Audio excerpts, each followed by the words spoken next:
Hello and welcome to my channel. Maybe it's more of a channel now that I'm on YouTube, but my name is Madison. I own and operate Brew City Blooms, a very small scale flower farm, if not micro-sized flower farm, located about 15 minutes or so north of downtown Milwaukee, Wisconsin. So we're right on the shore of Lake Michigan in a beautiful space. The flower farm itself is located just outside of my home, so where I'm sitting now. My husband and I bought this place just shy of 2 years ago. So I think it's 2 years coming up in April. And it is a old 1920s colonial revival. It very much gives Father of the Bride vibes, if you've ever seen that film. And the first 2 years here have really been spent making it livable. The previous owners were actually going to knock the house down and rebuild, so it was not maintained with a lot of love, should I say. So we've done a lot of not so fun projects in the first couple of years. Things like putting a new roof on the house and getting a new garage door and putting a new fence around the pool and tearing up carpet from I don't even know when to make sure it smells nice in here. And we're finally starting to do some of the fun projects around the house, like a bathroom renovation, revamping and refreshing some other spaces. So while I'm extremely excited to keep sharing all things flowers here, the plan is also to give you guys a little bit of a peek into our home renovations and restorations. So we'll say for garden and for home. The plan is to release 2 videos a month. So I will be dropping a video on the first Friday of every month and the third Friday of every month, trying to stay on a little bit of a routine schedule. We'll see how all of that changes and evolves and grows over time, but that's the plan for now at least. I figured now would be a good time to just check in on the garden and show you guys what the garden looks like in the dead of winter. It is Wisconsin and it is winter, like I just said, so it's not the most exciting out there right now, but I think it will be very cool to follow the garden from start to finish in a calendar year. There's not a lot happening above the soil, but there is a ton happening beneath the soil right now that will set us up for a very successful growing season, and we'll take a little peek.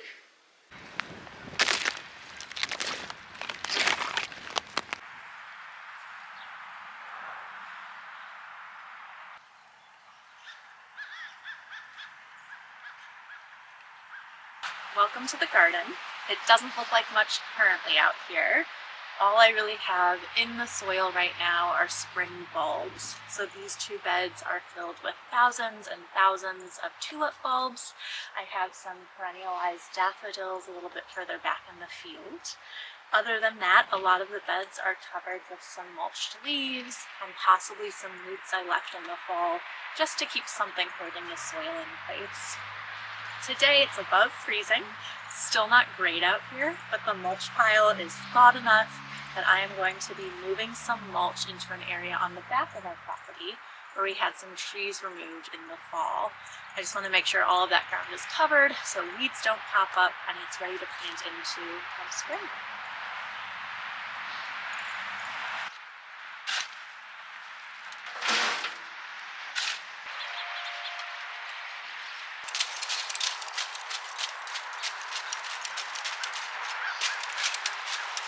So the last time I saw you guys, I was mulching different parts of the garden, and it has been absolutely freezing ever since. I think the warmest it has been is about 20 degrees Fahrenheit, if you can imagine what that feels like.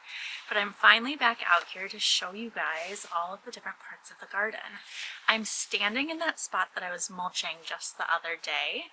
This is a new part of the garden. For the past year or so, we have been working on clearing out a bunch of stumps from trees that the previous owners had removed, and then cutting down about 7 or so dead ash trees and grinding those stumps down as well. Over the next year or 2 or more, I'm going to be turning this into a woody garden. So things like willow and lilac, hydrangea, other woody branching things that I can cut stems from. So we have just crossed over the drainage ditch that you saw running alongside the soon-to-be woody patch. and I am now in the annual garden. So this is where I plant things like snapdragons and zinnias and cosmos and amaranth and lisianthus, all of the plants that I start from seed every single year. So they're fresh plants going into the ground. In this garden, all of my beds are pretty consistent. Most of the beds that you see are 4 feet wide and 20 feet long.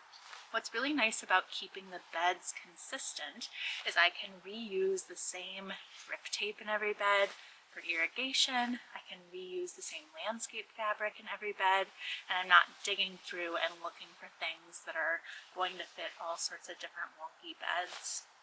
Now, because we have the drainage ditch going along the end of this kind of area of the garden, I do have some different size beds that I've filled with perennials. So in these beds over here, there are things like bearded irises, peonies, allium, what else? Daffodils and narcissus, all sorts of things where I'm not necessarily laying out landscape fabric every year. They're a little bit more permanent, so it's okay if those beds aren't a consistent size.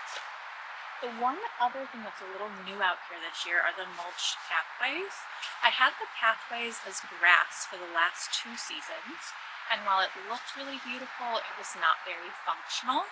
I struggled to keep up with maintaining them in the busy summer months. The grass was kind of creeping into the flower beds, and it wasn't helping with drainage. So this past fall, when we removed all of those trees from the woody garden that I was talking about, we had them mulched, and I used that mulch to fill the pathways. I'm now in the peony patch, so this part of the garden looks a lot different than the annual beds I was just showing. I have the peony rows mounded above the natural soil line to help with drainage, and I also have them covered in weed barrier fabric.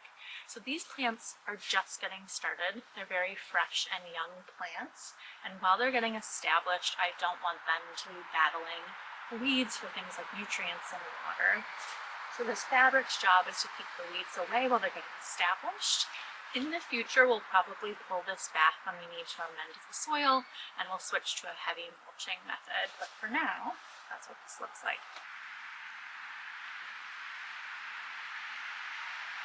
So this part of the garden is not very fun to look at now, but by the end of summer, it will be the home of many new flower beds.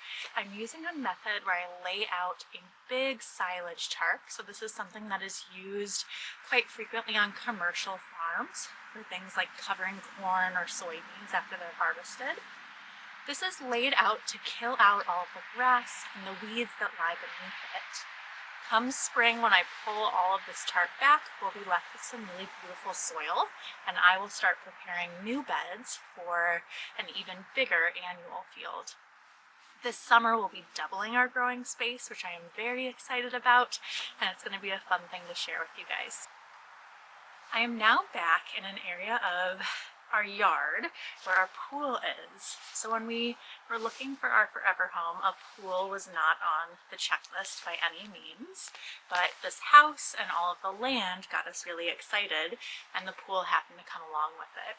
The pool is placed in the sunniest part of the yard, which is great when we go to swim in it in the summer, but it also means it's taking up some really valuable growing space. So I at least wanted to make the landscape around it usable and make sure that anything I planted I would be able to harvest from. So this is just along the back side, and we have this big privacy fence that runs along just the end of our property.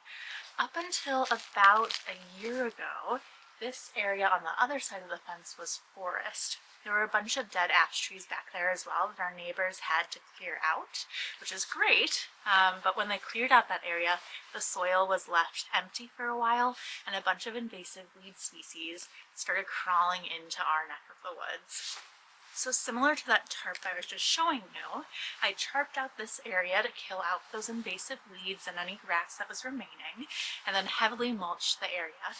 I got really lucky at the end of last season, and a local nursery, Breezy Hill Nursery, had a massive sale on hydrangeas. So I snagged probably 15 to 20 hydrangea plants. They're all PG varieties, which are excellent for cutting. They'll grow up to double, if not triple the size they are currently, and they'll give me a lot of blooms year after year after year. This is one of the last bits of the garden that I'll show you guys. This is on the very back side of our property. So our property actually extends past this fence back here all the way down to a ravine that's at the bottom of this bluff. And there's a lot of forest and just general cover from foliage back here. Just like I've done with many other parts of the garden, I laid a big tarp out here when we moved in, killing out things like thistle and other weeds that have just kind of taken over the area, and then heavily mulched it with the mulch that we got from those ash trees we removed.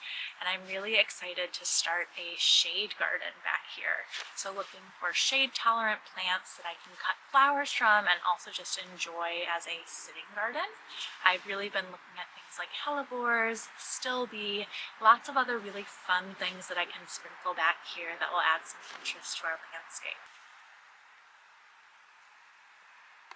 If you're still here, thank you so much for taking a peek at my garden. I will be sharing many more videos as the garden begins to grow and bloom this season. So if you've liked what you've seen today, give me a like, a subscribe, a follow, all of the things that will help keep this page going.